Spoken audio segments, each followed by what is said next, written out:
কি মন্তব্য করছেন যে সিপিআইএম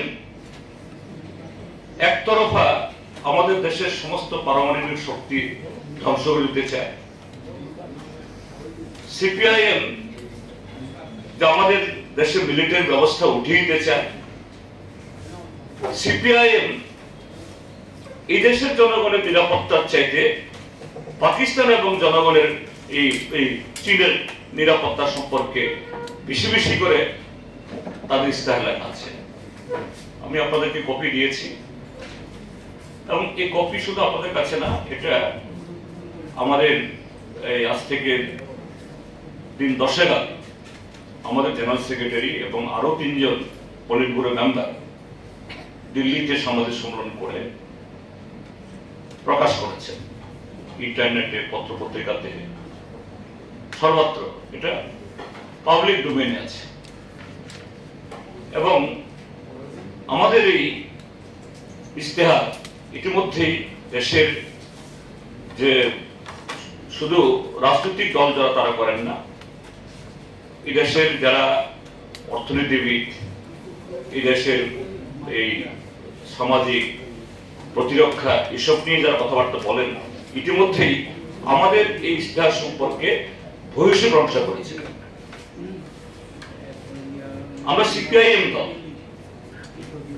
শুধু ভোট গ্রহণ করার লক্ষ্যে কিভাবে লোককে হিপনোটাইজ করতে হবে আমাদের কোন দলিলে বা কোন ইস্তেহারে এইভাবে আমরা করি না। আমরা সামগ্রিকভাবে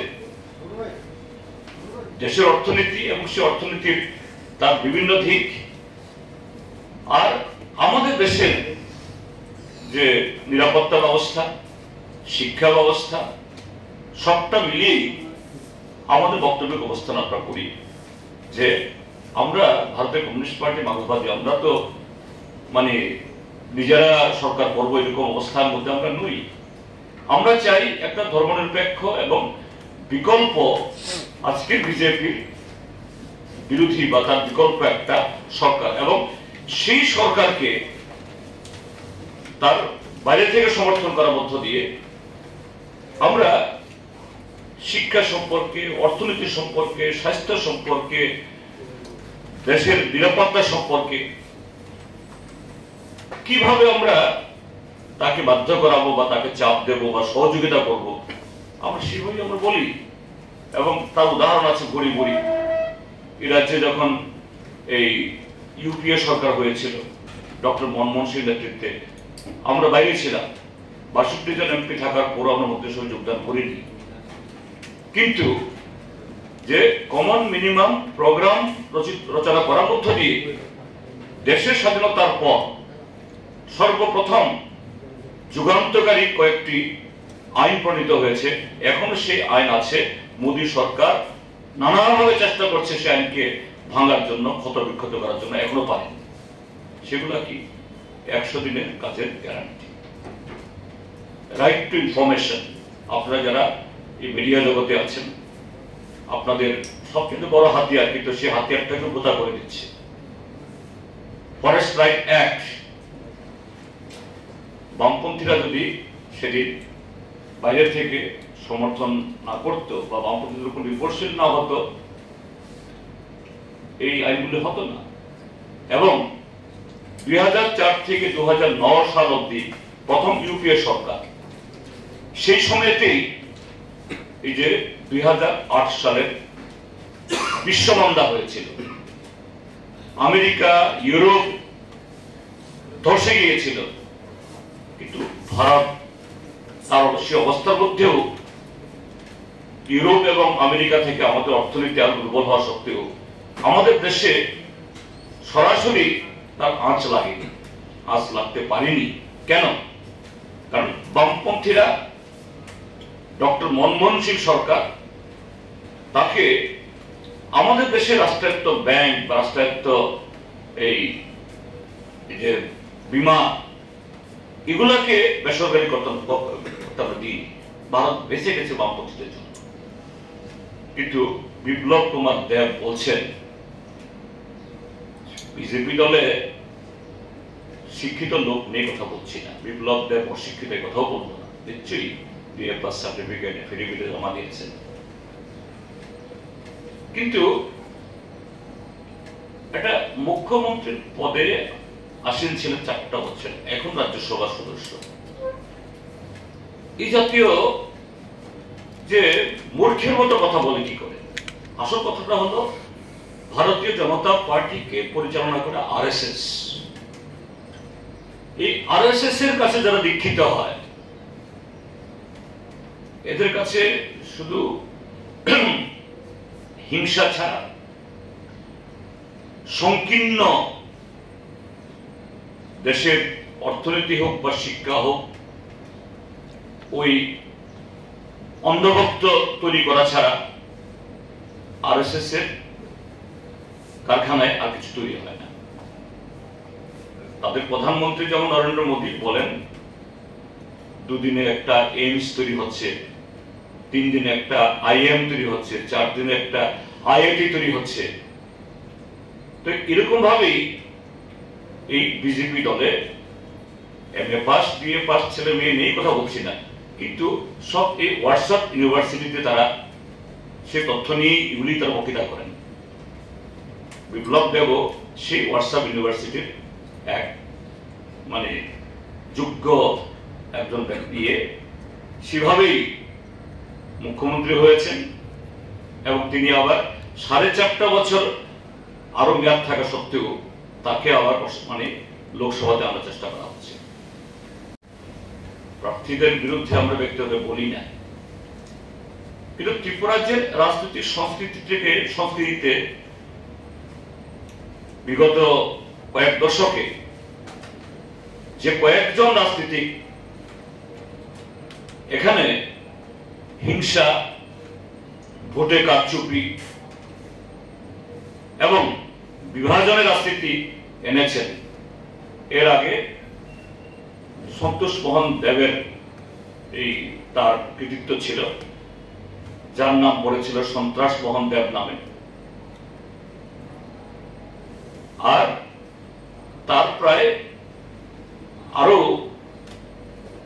35-40 বছর বাদে এই বিপ্লব দেব সেখানে তার নতুন সংস্করণ, এই রাজ্যে বাইক বাহিনী, হেলমেট বাহিনী, বিরোধী দলের অফিস কাছারি ভেঙে দেওয়া, এবং এই কদিন আগেও একটা জনসভায় দেখছিলাম তিনি বক্তৃতা করছেন যে গর্ব করে বলছেন আমি বিরোধী দলের 900 পার্টির বিল ভেঙে দিয়েছি। আপনাদের চ্যানেলগুলোতে দেখেছি। এইভাবেই নাকি ত্রিপুরাজ্যের মধ্যে যে অবৈধ রাজনৈতিক ব্যবস্থা হতো, আর তিনি এসে তার সংস্কার করেছিল। আমি দেখাবো আপনাদেরকে। এই বিপ্লব দেব একদিকে যখন বিরোধী দলের পার্টি অফিসগুলো ভেঙেছে, সারা ত্রিপুরাজ্যে বিজেপির অসংখ্য অফিস এরকম করে এখন মাথা তুলে দাঁড়িয়ে আছে। এগুলো থেকে নির্বাচনী কাজকর্ম চালাচ্ছে। এগুলোর উপরে আমি মাননীয় আদালতে হাইকোর্টে একটা রিট পিটিশন করেছিলাম, এই এফিডেভিট জমা দিয়েছিলাম। এই এফিডেভিট বলে সেখানে এফিডেভিটের এই রিটটা হয়েছে হলো আদালতের তরফ থেকে ইয়েতে, আর এই রিটের নাম্বারটা হলো WP(C PIL 21/2019 in the High Court of Tripura Agartala। অর্থাৎ হাইকোর্টের একটা এরকমই একটা PIL হয়েছিল। এই PIL ইয়েতে আমি CPIM দলের তরফ থেকে একটা তথ্য জমা দিয়েছিলাম এফিডেভিট করে, যে সারা ত্রিপুরাজ্যে ধর্মনগর থেকে সাবরুম অব্দি অসংখ্য বিজেপির অফিস এবং তার শাখা সংগঠনগুলো BMS, তারপরে বিবেকানন্দ বিচার মঞ্চ ইত্যাদি ইত্যাদি, যদি CPIM এবং অন্যান্য দল যারা 40-50 বছর আগে, কংগ্রেস দলও আছে, যেহেতু ত্রিপুরাজ্যের মধ্যে 60% জমি ফরেস্ট এরিয়াতে, তো সেরকম ভাবে ত্রিপুরাজ্যে শুধু পার্টি অফিস না, বাজার, হাসপাতাল, অফিস, স্কুল ইত্যাদি বিভিন্ন প্রতিষ্ঠান গড়ে উঠেছে। সেগুলো যদি বেআইনি হয়, সরকার বিরোধী দলের অফিস দেখে দেখে ভেঙে দিয়েছে, তাহলে বর্তমান শাসক দল তাদের অফিস থাকতে পারে কি করে? আমার সে এফিডেভিটের পর মাননীয় আদালত সরকার পক্ষকে নির্দেশ দিয়েছে যে সরকার পক্ষ এরকম এই মুহূর্তে কটা অফিস এরকম খাত জায়গা দাঁড়িয়ে আছে। নাম বললে অনেক সময় লাগবে, আপনারা ওখানে যাবেন, দেখুন এত বড় একটা তালিকা আসছে। বিভিন্ন ডিএমরা আদালতে জমা দিয়েছে, আদালত থেকে কপি নিয়েছেন। সংখ্যা অসংখ্য, এটা নাই নাই বলতো এই 4 থেকে 500 সংখ্যা হবে, এবং সবগুলি হলো বিজেপির অফিস। কে দিয়েছে জমা? ডিএমরা। 8 জন ডিএম এর কাছ থেকে আদালতের কাছে দেখেন দাখিল করেছে, এগুলি সব বিজেপি অফিস। তো এই হলো বিপ্লব কুমার দেব। তার চোখে আজ থেকে 40, 50, 60 বছর আগে খাস জমিতে বাজার গড়ে উঠেছে, হাসপাতাল গড়ে উঠেছে, স্কুল গড়ে উঠেছে, মন্দির গড়ে উঠেছে, পার্টি অফিসও গড়ে উঠেছে, সব দলের পার্টি। এই না যে শুধু সিপিআইএম, কিন্তু শুধু সিপিআইএম এবং বিজেপি বিরোধী দলের পার্টি অফিস ভেঙে গেল, বুলডোজার দিয়ে ভেঙে দেওয়া হলো। আর তার আমলেই এই বিপ্লব কুমার দেব ত্রিপুরাজ্যের রাজনীতিতে এরকম একজন কি বলে চেতনার দিক থেকে একটা এই সর্বভারত রাজনৈতিক দল 44 পৃষ্ঠায় আমাদের এই ইস্তেহার, তার ইংরেজি তো একটা শব্দ বুঝেছেন কিনা জানি না, বিয়ে পাস হতে পারে, কিন্তু জ্ঞানের পরিধি কি এটা তিনি প্রমাণ করে দিয়েছেন এই যে গত কদিনের ইয়েতে। আমি এই জন্য বারবার বলছিলাম যে কেন 4 বছরের মাথাতে বিপ্লব কুমার দেবকে মুখ্যমন্ত্রীর পদ থেকে হটানো হয়েছিল। এটা ত্রিপুরাজ্যের ভোটারদের সামনে তুলে ধরা হোক, কেননা তিনি শুধু দলের পদাধিকারী ছিলেন না, এটা হলো আমাদের কোনো বক্তব্য না, তিনি মুখ্যমন্ত্রী পদে ছিলেন। তার অপরাধটা কি ছিল? বিজেপি তার মধ্যে অনৈতিকতা কি দেখেছিল? তিনি বড় বড় কথা বলছেন এইভাবে।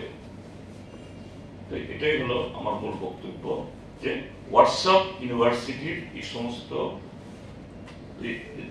থেকে তথ্য নিয়ে যারা বলছেন ত্রিপুরাজ্যের মানুষ তাদেরকে প্রত্যাখ্যান করবেন। এইভাবে communist party of India Marxist, যার স্বাধীনতা সংগ্রামে এবং স্বাধীনতার পর দেশের সার্বভৌমত্ব ঐক্য সংহতি রক্ষায় যাদের বিশাল ভূমিকা, কত অবদান, কত হাজার মানুষ আমরা রক্ত দিয়েছি, এ সম্পর্কে এই দামোদর বিনায়ক সাভারকারের শিষ্যদের কিভাবে। সবাইকে নমস্কার। আজকে একটা বিশেষ কারণে এই সাংবাদিক সম্মেলনটা করতে বাধ্য হয়েছি। আপনাদের পক্ষে সাত সকালে সকাল 10টায় আসা মুশকিল সাংবাদিকদের, তবু আপনারা এসছেন, আপনাদের সবাইকে আমি ধন্যবাদ জানাচ্ছি। কারণটা হলো এই নির্বাচন, তাও লোকসভা নির্বাচন, অর্থাৎ আমাদের দেশের সর্বোচ্চ সাংবিধানিক প্রতিষ্ঠান বা আইনসভা নির্বাচন। সেই নির্বাচনে প্রতিদ্বন্দ্বী দলগুলোর মধ্যে উচ্চ রাজনৈতিক বিতর্ক হবে, কর্মসূচির ব্যাখ্যা হবে, এবং দলগুলোর মধ্যে তাদের অতীতের কার্যকলাপ সম্পর্কে সেখানে প্রতিনিধি দল তাদের সফলতা ব্যর্থতা এগুলি তুলে ধরবে এবং অবশ্যই এটা হওয়া দরকার সত্য এবং বাস্তবতার উপরে ভিত্তি করে। কোনো অসত্য মন গড়া এবং যে ব্যক্তি বা যে দল তারা এই জাতীয় সাংবাদিক সম্মেলন বা বক্তব্য রাখেন, সেই ক্ষেত্রে সেরকমই যাদের এই রাজনৈতিক অর্থনৈতিক বা বিভিন্ন ক্ষেত্রে সে অভিজ্ঞতা আছে এবং একজন ব্যক্তি হিসাবে বা দল হিসাবে সেরকম স্বাধীনতা, সেরকম যে মার্জিত, তার সাথে গরিমা, এগুলি রাজনীতিতে থাকতে হয়। এই জন্যই এটাকে রাজনীতি বলা হয়। কিন্তু দুর্ভাগ্যের সাথে দেখা যাচ্ছে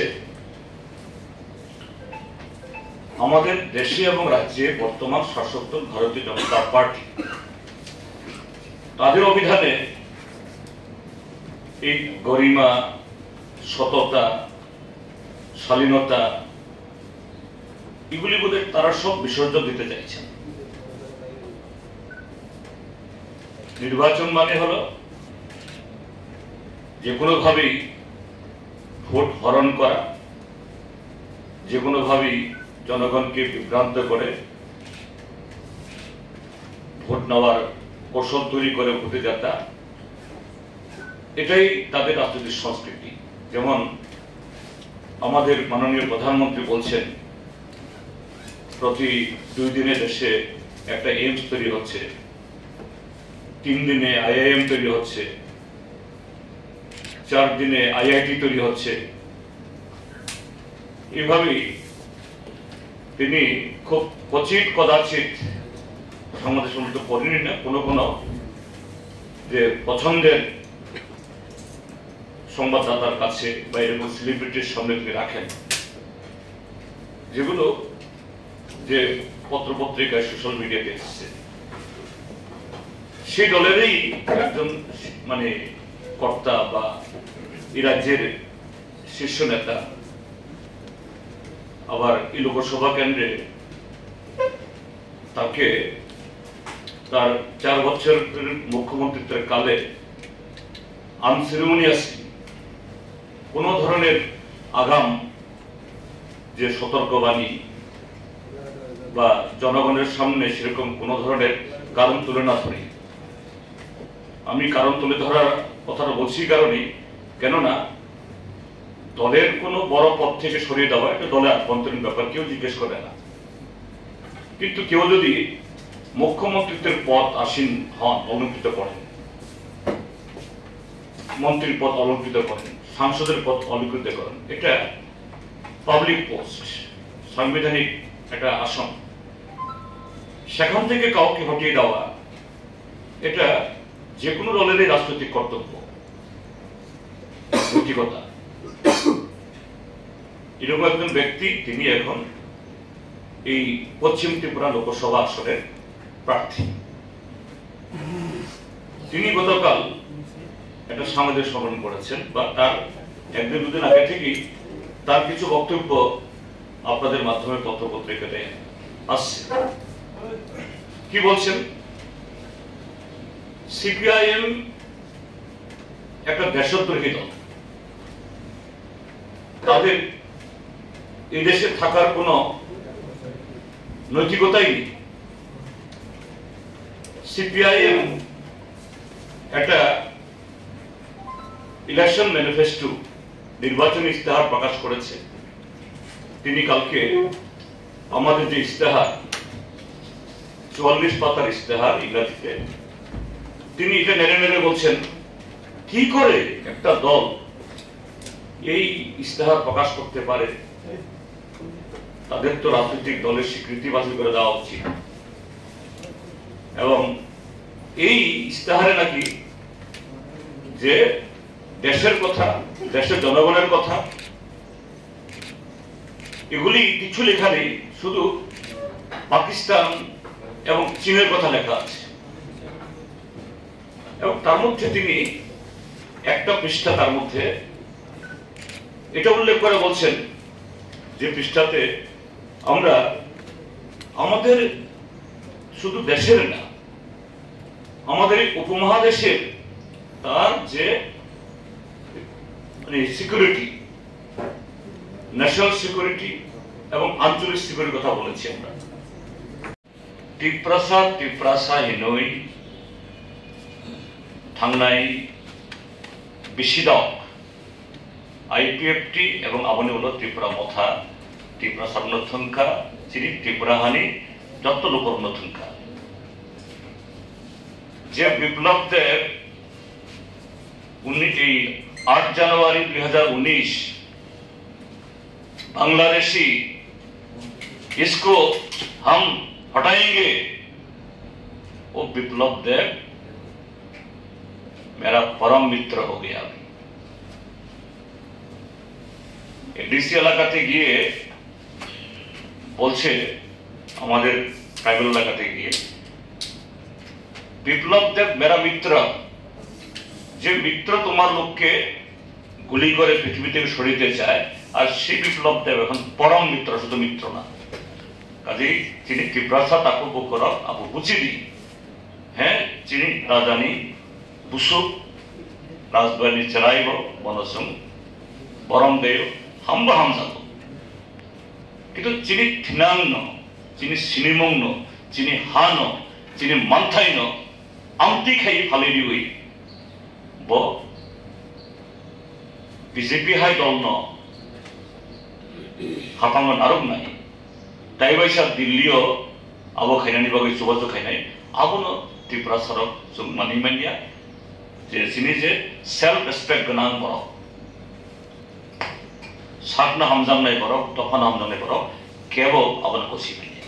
কাজে আনি আবত নাই ব্যক্তিগতভাবে প্রার্থী বাড়ি দলীয় নেতা বাই চিনি কোনো কেনা করি, কোনো আড়ি করি, কিন্তু আব চিনি ফিউচার চিনি ঠিনা চিনি হানি দেশনি আমনি ভাবে जों যত্ন রক্ষায় মাগো চাই। স্যার আরেকটা একটা প্রশ্ন ছিল, এই বিপ্লব দেবের সময় দেখা গেছে এই বাইক বাহিনী এগুলোর একটা উৎপাদ ছিল, একটা সময় পর উনি মুখ্যমন্ত্রিত্ব থেকে সরে গেছেন বা সরিয়ে দেওয়া হয়েছে, এরপরে চিত্র এবং আবার উনি ফিরে এসেছেন, চিত্রটা কিভাবে দেখছেন? এখানেই বিষয়টা বোঝা বিজেপি দলটা কেমন। বিপ্লব কুমার দেবকে 4 বছরের মাথায় তার আসন থেকে নামিয়ে দিল্লিতে পাঠিয়ে দেওয়ার অন্যতম কারণ হলো এই রাজনৈতিক সন্ত্রাস এবং ত্রিপুরাজ্যের মধ্যে যুব সমাজকে একদিকে ড্রাগ, অন্যদিকে এই রাজনৈতিক মাফিয়াতে বিয়ে করার মধ্য দিয়ে এখানকার টোটাল পরিস্থিতি পলিউট করার জন্য। অন্য কারণ তো আছে, এগুলি আমাদের বলতে রুচি বাদে, আমরাও জানি, যাই হোক এগুলি বলছি না। এবং তার এই ইয়ার ফলে বিজেপি দল এই যে গত 2023-এর বিধানসভা নির্বাচনে তাদের ভোট 11% কমে গেল, এত শত চেষ্টা করার পর। মথা যদি এই বিশ্বাসঘাতকতা না করত, আজকে বিজেপি দল ত্রিপুরাজ্যের মধ্যে প্রায় হারিয়ে যেত। তো এখান থেকে বিজেপি একটু শিক্ষা নিয়েছে, কিন্তু শিক্ষা নিলেও ভালো শিক্ষা গ্রহণ করে দেশকে ভালো পথে পরিচালনা করার এরকম মানসিকতা বিজেপির মধ্যে নেই। এখন দেখলো গত 1 বছরের এই শাসনে বিজেপি দল আরো বেশি জনগণের যে অভিশাপ বা জনগণ থেকে বিচ্ছিন্ন হয়েছে, যেটা আমরা এই ভোটের মুহূর্তেও দেখছি বিভিন্ন জায়গাতে কোথাও পানীয় জল, কোথাও বিদ্যুৎ, কোথাও রাস্তার জন্য মানুষ রাস্তা রোধ করে। তাদের বিজেপি দল দেখলো যে না, ওই রাস্তাতেই ওই বাইক বাহিনী এদেরকে যদি আবার একটু কাজে না লাগানো যায়, তাহলে প্রদ্যোৎ মানিক্য কিছু তাদের হাত ধরলেও দুটি লোকসভা কেন্দ্রে তাদের যে অনিশ্চয়তা এর থেকে বেরোতে পারছে না। কাজেই সেই চেষ্টায় সেই বাইক বাহিনীদেরকে আবার পুনর্বার ফিরিয়ে আনা যায় কিনা, তার জন্যই তাকে আবার পুনর্বাসন দিয়েছে, কিন্তু এতে কাজ হবে না। বিজেপি থিঙ্ক ট্যাঙ্ক যারা ভেবেছে এতে কিচ্ছু কাজ হবে না। গতকালই যে রোড শো ছিল ইন্ডিয়া ব্লকে, প্রিয়াঙ্কা গান্ধীর উপস্থিতিতে, যে আগরতলার শহর প্রত্যক্ষ করেছে যে মানুষ এই দম বন্ধকর অবস্থা থেকে ফিরে আসতে চায়। গতকালই এই আগরতলা রাজপথ তা প্রত্যক্ষ করেছে। কদিন আগে বিজেপি কংগ্রেসে যোগ দিয়েছেন এবং বলেছেন যে বিপ্লব দেব প্রার্থী, উনি নাকি 10টা ইংরেজি বলতে পারেন না। তো আপনি বলছেন যে এই 44 পাতার ইংরেজি ম্যানিফেস্টো পড়েছে কিনা, ওনার বিএ পাস সার্টিফিকেট জমা দিয়েছে, এই নিয়ে কি সন্দেহ আছে কিছু? না, আমি সার্টিফিকেট সম্পর্কে সন্দেহ আমি প্রকাশ করছি না। তবে তুমি বললে প্রশ্ন করে বলতে হয়, পূর্ব ত্রিপুরা আসনের প্রার্থীর ইয়ে সম্পর্কে তিনি সন্দেহ তৈরি করেছেন, আমাদের না। আমি সেদিন বলেছি যে 2018 ইংরাজির এফিডেভিটে বলেছে 1992 ইংরাজিতে আমি লরে টু কনভেন্ট থেকে 10th পাসও বলিনি, আমি 10 ক্লাস অব্দি পড়েছি। আর 2024-এর এফিডেভিটে বলছে আমি Meghalaya high school leaving certificate পেয়েছি 1990 ইংরেজিতে, আরো 2 বছর পিছিয়ে গিয়ে বলছেন। কাজেই ওটা সম্পর্কে আমাদের সন্দেহ হয়, এই জন্য আমি বলেছি আমরা। আর কোন প্রার্থী এরকম ভাবে তার এফিডেভিট যদি ভুল দেয়, তথ্য যদি ভুল দেয়, তাহলে নির্বাচনী নিয়মেই পাস করলেও ফেল করলেও তার সদস্যপদ যাবে। আমরা এখন রাজনৈতিক লড়াই করছি, যদি আইনি লড়াই যদি করতে হয় আগামী দিনের জন্য আমরা ভাববো, এটা এখন আমরা ভাবছি না।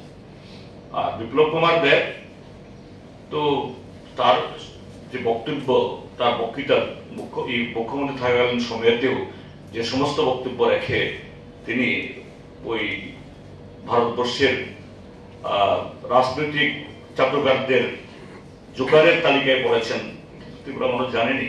কাজে এগুলি সব হলো হোয়াটসঅ্যাপ ইউনিভার্সিটির তথ্য, এটা বাস্তব তথ্য না। আর আমাদের এই ম্যানিফেস্টো পড়ে বুঝার জ্ঞান তার নেই, কাজে এটা বলে লাভ নেই।